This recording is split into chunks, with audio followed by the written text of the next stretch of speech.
don't forget, you're talking now, you're in the marketplace in the 2020s. I'm talking about in, I almost said 1880, in 1980. But it might as well have been 1880. It was quite different in those days. Carl, it sounds like the importance of a quality business plan and following a proven model was absolutely vital then and today. It was essential.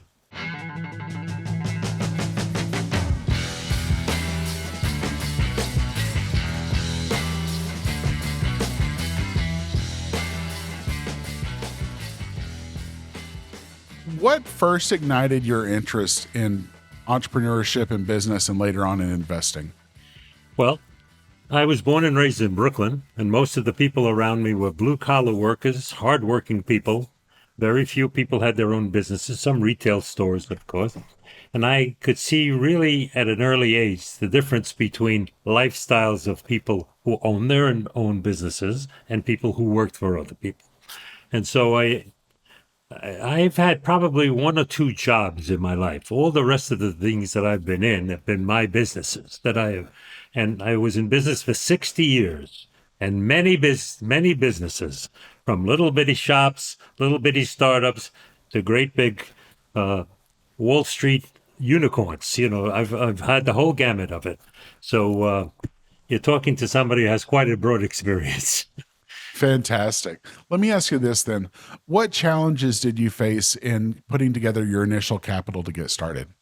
Well, that was the biggest thing, because when you came from the background that I had, and I started my first businesses before I had any education, before I even went on to go into the military, I was just a teenager.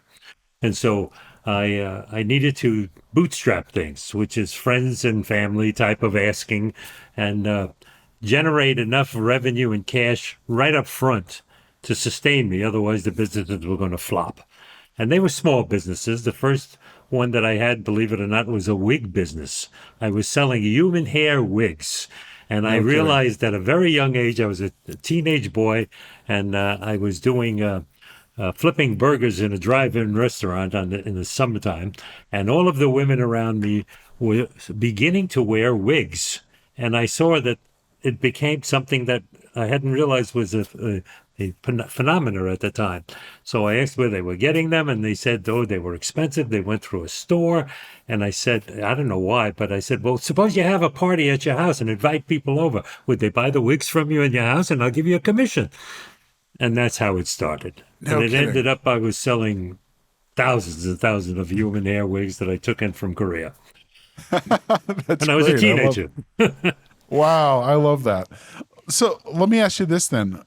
How important was having access to capital, and what difference did it make in your financial journey? It made a big difference, because when I first started, I had to only reach out with as much money as I had in my own pocket.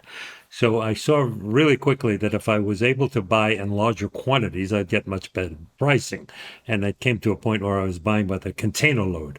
And so instead of them costing me $6 and $7 a wig, which I would then sell for double and triple markup, I could buy them by container load for $2.50 and $3 a wig, which is a significant. vast difference. So I went to, as I said earlier, friends and neighbors, raised a couple of $1,000s and gave them a very healthy interest rate.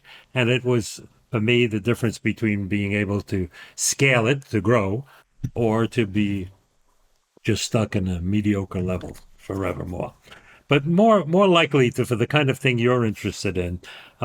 When I was 19 years old, I joined together a partnership with a couple of friends, and we built a roller hockey ring on Staten Island. And that was a $400,000 project. That's 19 years significant. old. 19-year-old, yeah. $400,000 project. Three of us, we couldn't rub together three quarters if we tried, but we did have a little capital because I had some from the wig business, and we went to the FDA and the SBA, and we got a small business loan.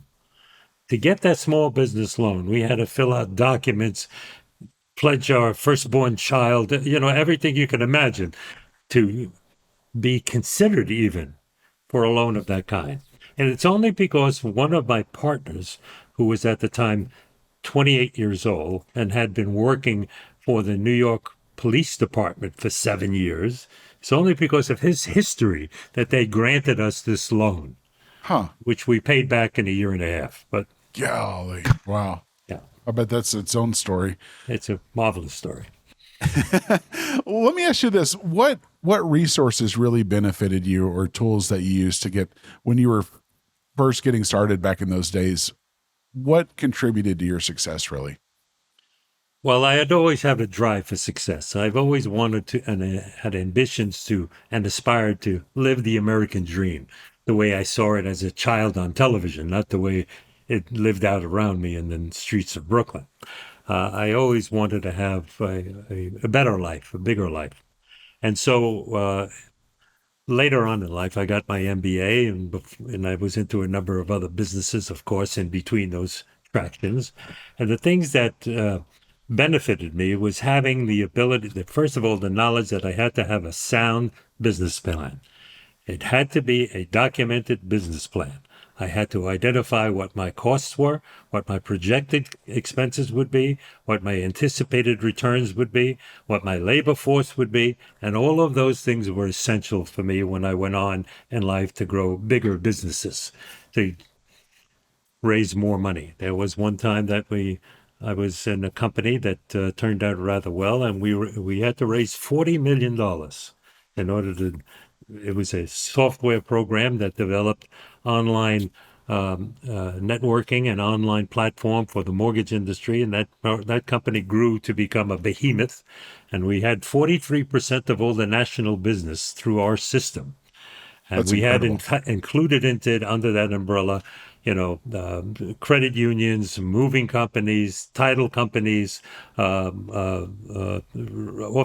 offshore reinsurance activities, all of those things that were necessary and blended into it.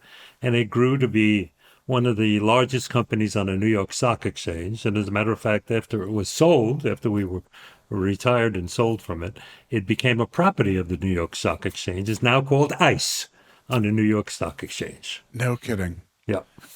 During that process, was there a specific moment where that access to capital made the difference in the world to you? We started with a capitalization of about $5 million that we put together on our own. And as we built and we started to get deeper into the need for technology and the recognition that the competition was ahead of us, we quickly realized strategically our goal would be faster served if we were to be able to acquire our competitors, not only take them out of the competition, but to utilize some of their technologies Okay. and blend them into with ours. So we needed to raise some money, and at that point we needed to raise about $15 million, and we found a venture capitalist, and we went into the marketplace and sold a lot of shares of stock with the company, some preferred positions, and capital became essential for our growth. And after a while, of course, the company produced its own capital needs, but in the beginning, if it was the life and it was the lifeblood of whether or not we would succeed. Tell me a little bit more about that process of raising money from venture capitals and really how that process went. Well, firstly, we had to have an excellent accounting firm to be acceptable by the venture capital people, because the goal was to raise the money from venture capitalists to develop our company revenues to a point where we breached the 50 million level and then take it to an IPO level. So we knew we needed an excellent accounting firm. We had to have a good CFO in house, an accredited CFO in house, and we had to have a strategic plan that everybody bought into. And when it came down to it, all of the background stuff, all the development that's necessary in any business to go further with it. When it came down to it, it was the ability to make a presentation to the venture capitalists, to have them catch the vision, to see what we were talking about, to really understand your business to a point where no matter what the question was that they threw off at you, you were prepared to answer it. If you don't do your homework and you're not prepared, I doubt people will endorse and invest in you, because they invest in people. They invest in business plans and they invest in people. Now, I understand you have a network that young entrepreneurs can use to generate revenues, rather capital where they need it. And I assume that you have requirements of them. This is the same thing. But don't forget, you're talking now, you're in the marketplace in the 2020s. I'm talking about in, I almost said 1880, in 1980. But it might as well have been 1880. It was quite different in those days. Very Carl, it different. sounds like the importance of a quality business plan and following a proven model it was absolutely vital then and today. It was That makes sense essential, to me. essential. And we had to have milestones that we reviewed every step along the way to see whether or not the plan was working.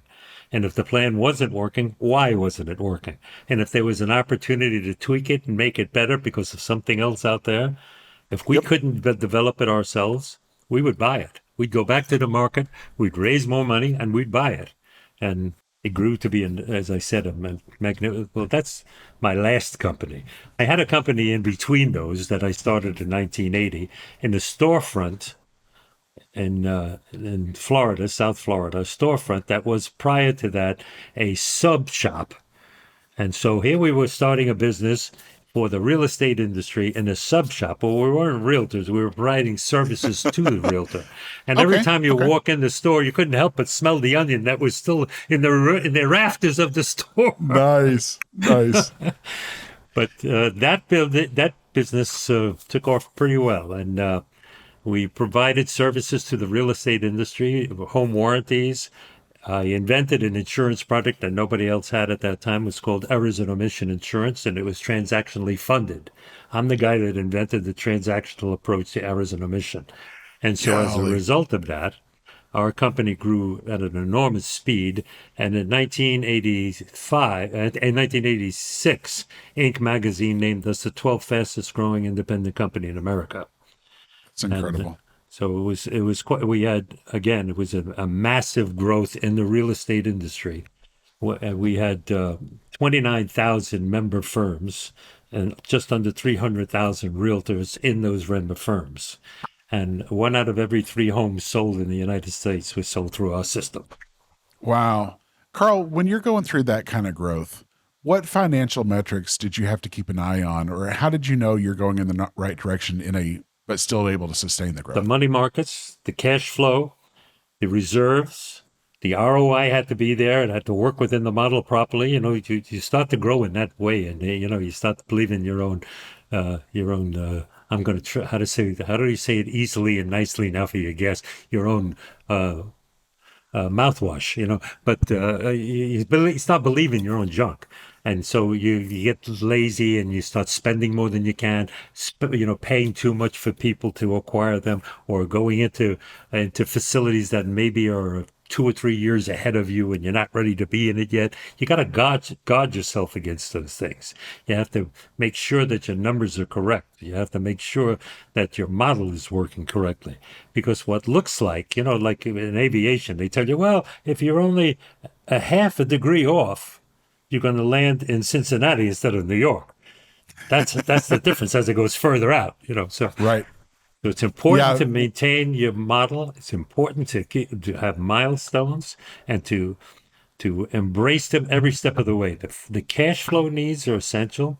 The reserves are essential. For us, it was essential in that business because as we went across the nation in the insurance business, we had to post bonds in every state that we went in to sell our reinsurance or our errors and omission insurance.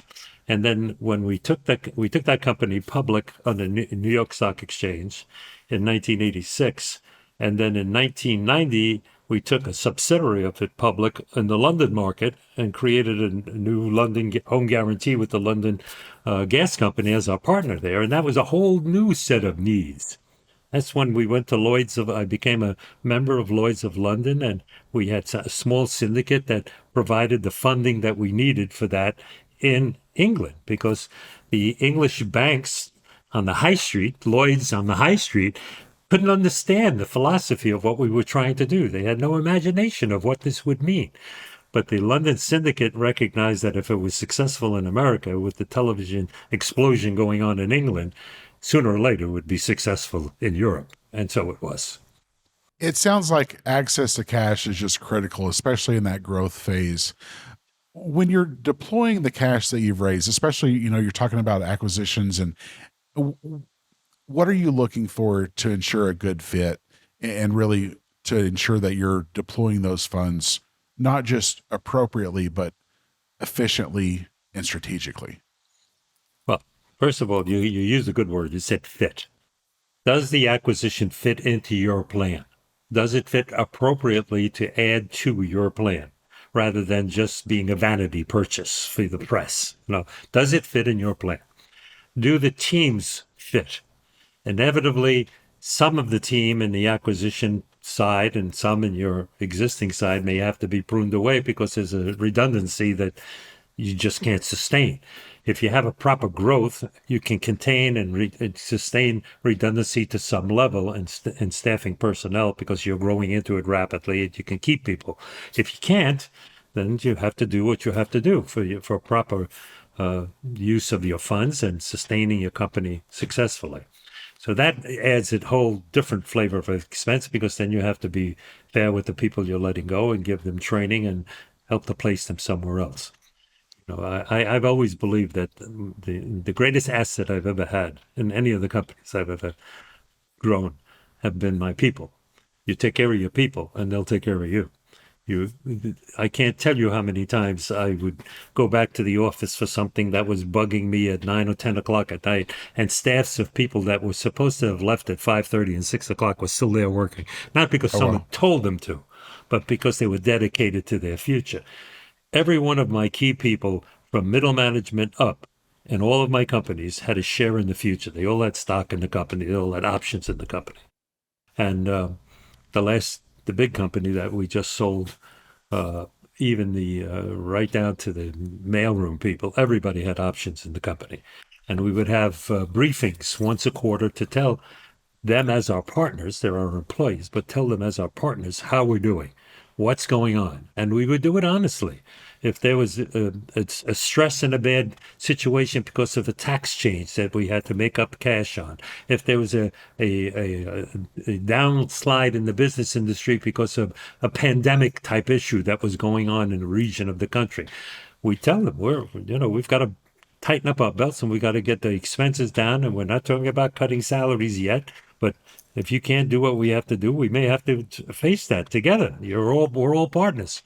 It's amazing how they make things happen when they know it's coming out of their pocket. Absolutely.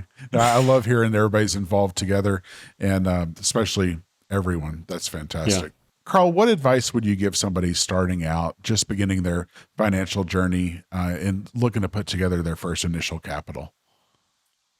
First of all, really know what you're doing. Know what business you're going into. Know the industry you're in. Understand its ups and downs. Weather it through and look at the scale of changes because there is no company, there's no business that you can look at in the United States over the last 100 years has had it straight up. I mean, it may look like it sometimes on the stock market, they're straight up.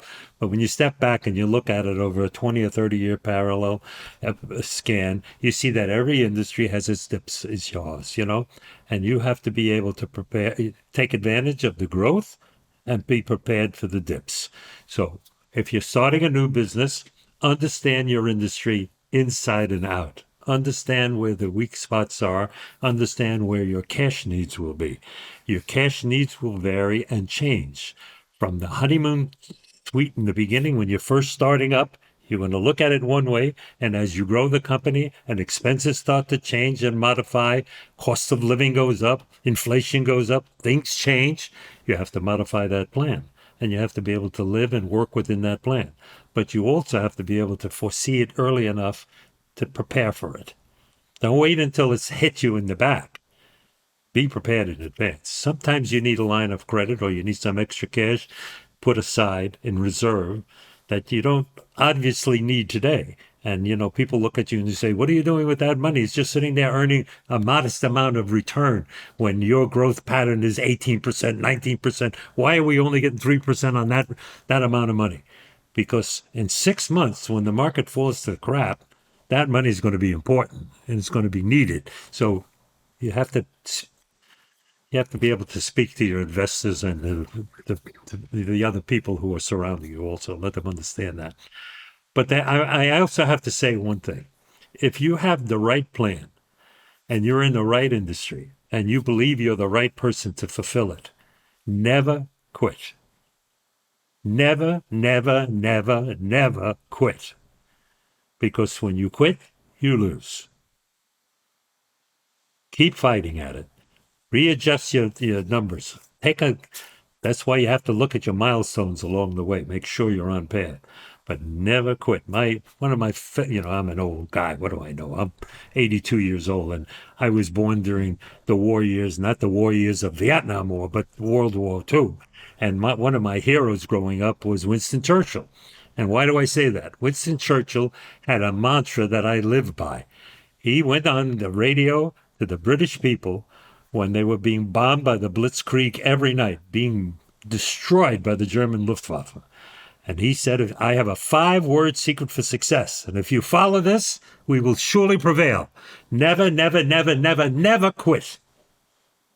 And they did prevail. So and I true. say the same thing to young people, and I say this to you too. You're a young guy. I probably have a grandson older than you.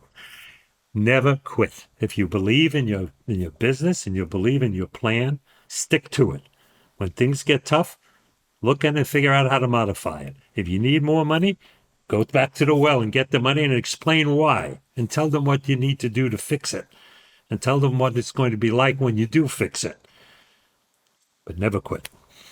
Carl, this is such good advice. Thank you for sharing that. You got your start by pooling together your resources with those around you, getting that first roller rink going.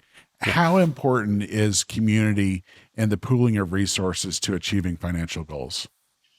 Well, I think for young people today, it's more important than it was in my day because everything is so much more expensive to accomplish. I mean, a lot of people, young people, develop an app or they'll develop a technology or some kind of software program, and suddenly they take a little bit of money and it explodes into billions. But that's not the average guy. Let's face it. The average Right. person is not going to develop a $1 billion business. They're going to develop a business that will help to sustain them, help them realize the American dream, to grow their families and put their kids through school and live a comfortable life and hopefully retire comfortably. Even that requires finances, and it requires a diligence to understand what those finances are. And sometimes you can do it if you're fortunate and you have friends and families that can help you, but you shouldn't be relying only on that. You should be relying on your professionalism, on how you put your plan together, and how you pitch your program to other people who are not friends and family that love you and want to give you a break. People who would look at it and critically say something negative to you that your family may not, so that you can fix it. Okay? Sometimes people are too close to you, friends and family. They may not even know that something is wrong. But if they do see something that's wrong, they coddle you along rather than say it. Business people don't do that. Business people recognize that cash is a commodity that has to be preserved and favored, and you have to do it correctly. So if you give them a business plan that has a flaw in it, they'll point it out to you. And that's good, because if they point it out to you, you can fix it. Then you can create a defensible plan, That's right. and then you can work That's right. together. That's right. Is there anything you would have done differently over the years in pursuit of capital or in your capital access path? I don't think so. I think that it all turned out pretty well. I don't think so. There were some lean times. There were some hard times. I told you I've been in business. I was in business for 60 years. Many times during those 60 years, I knew what it meant to write and sign the front of a payroll check rather than just take one and sign the back to cash it. Many times I would sign the front of a payroll check and I knew there was no check in there for me that month. My staff there was, but not for me. So there were always hard times, but those are the times you persevere. You keep going. You know. How important is it in democratizing access to capital and serving those around you by providing high quality investment opportunities? I think it's essential. I think if you go with a pipe dream and you anticipate a return that is obviously not going to happen. You're not going to get the buy-in from people that you need to get buy-ins from. And I think it's essential for you to provide the kind of possible return that your business is capable of providing. That provides investors. That's it. I mean, a couple of times, as I've said already, I've taken companies public, and it's you don't end your pitch to the investor world when you go public. You just begin it because every quarter you have to do your online, discussion of what's going on. And if there's anything that I think is wrong with the financial world is that you have to do it on a quarterly basis. 'Cause sometimes it's obscene, because you have seasonal swings and things. Whereas if you look at a company and you look what its projection is and what you say you're going to do for the year in the beginning of the year, and you get to the end of the year and you've done it and then some, but in July it looks like you're not going to make it. But at the end of the year you're way over the top, So you get what Nice. the Italians call agitative, or nothing. Carl, if you had to do it again, would you pursue that quarterly report, or would you go gung ho long term vision? I would always prefer long-term vision, and frankly, even when I had to do the quarterly report online with all the investors and the market makers asking questions, I would always try to give them the longer vision, because it's essential. They require it. I don't know why, but they require it that you give them a quarterly report. But to me, the biggest thing was to provide them the big picture of the company. Now you have to be delicate with that because you can't project something that isn't happened yet, and you have to make it clear that this isn't happened yet and it isn't guaranteed. But within our plan of exercising this component of the business, we anticipate a growth level that will be, better than last quarter or better than last year, and you couch your words carefully, but you give them the understanding when things are strong, and you also give them the understanding when things are weak in the economy that they should anticipate. Well, maybe next quarter it isn't going to be as strong as it was this quarter, and the stock takes a little hit. You take a personal hit because most of your asset is in that stock, but then you work harder, you build it up again, stay on your plan, you develop and you deliver the returns with the cash returns that are necessary, and the ROI is obvious, and the market goes up again. That's that cycle I was talking about before. What's the best way for our audience to connect with you and get more of your content? Well, I do a podcast that Mike DiCioccio produces for me, and I do that two a month. I used to do one a week, but I do two a month. I have a website. I have an open book to anyone who wants to call or send me an inquiry for information. I answer more responses than you can imagine, and but I'm 82 years old now, which means I'm retired, which means I only sing in the choir in my church twice a week. I'm with the men's club once a week.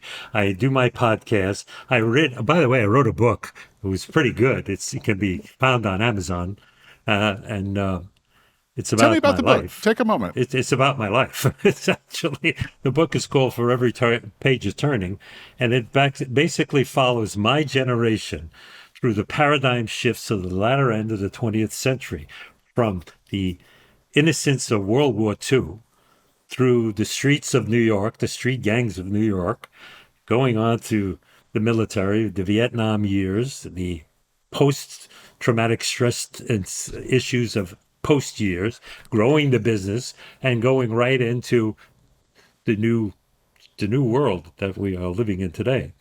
And it had some people in it that were my buddies overseas who are now deceased. I'm the last one left, but it's an interesting story because I would journal on a daily basis. So for 50 years, I had journals of activities that happened in my life that I would record at night when the emotion and the rawness of it was still there. So when I published the book, a lot of the emotion and the sensitivity of it, the seeking redemption, the seeking God in my life, was all as real when I wrote it as the day that I printed it. Oh, wow. And so it's a very strong book, and emotionally it's very strong. And men and women both read it, and they tell me That's my life, because it follows a generation.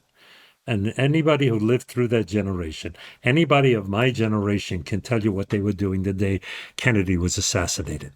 They can tell you what they were doing the first time somebody told them there's a Sputnik up there and they're going to drop bombs on us. And even though it wasn't true, they had us hiding under wooden desks. Would you believe it? Like that was going to save you from an atomic bomb. Right, right, Okay. right. So anybody in my generation and in the following generations know and understand the paradigm shifts in the politics that have taken place in this country, and the drive and the growth of the what they call today the Jesus movement, where people were coming back to faith, realizing there has to be more in this world.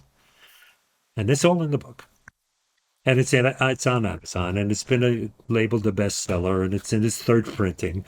And I love people reading it because it does help them find a way for their own question to answer their own questions. I love that. That sounds like a story worth telling, but also worth reading. That sounds great. Thank you. Carl, one thing that I like to do is really end with a personal story or an anecdote or a fact about you, something that my audience can use to connect with you, and it's something that they would find amusing, maybe. I think my whole life is an anecdote. I've been talking about it since we're online. I will tell you that when I was a boy, when I was 12 years old, one of my first jobs was working for Western Union. Now, do you know what Western Union was in those days? Where people would get on a bicycle and deliver a telegram to a home or to a business? Okay. Well, I was 12 years old living in Brooklyn, and I had to take the subway by myself to downtown Manhattan to the financial district where I worked for Western Union to get on a bicycle to navigate through those streets and all that traffic from building to building, because every time I dropped a telegram, I would get a nickel tip. Nice. Yep. Okay. Okay. And I remember distinctly one day, pouring rain, going to the AIG building in Lower Manhattan, American International Group, which is the biggest insurance company in the United States. I went in there, and they wouldn't let me in because I was wet and I was losing my nickel. Now, fast forward 30 some odd years later, I'm in the tower of that same building, meeting with the CEO, signing a $30 million deal. Nice. And he's serving me on bone china. He gives me Cuban cigars that were illegal at the time, at $10 a piece, And I looked at him and I said, I got my nickel back. Yeah, 100%. Buddy, you should have gave me that nickel. I love it. It was a great story, and it really showed that in America, anybody can become anything. Anything's possible. You can do anything. Carl, thank you so much. I really appreciated it, and I'd love to have you back in the future. It's my honor, anytime. And I wish you great success, Lance, with what you're attempting. Thanks for watching. If you enjoyed this episode of Planet Wealth Fortunes of the Brave, check out our other videos for more insights and strategies to elevate your financial freedom. You can subscribe right here and hit that notification bell so you never miss an update. Join our community and take your financial future to the next level. I'll see you in the next video.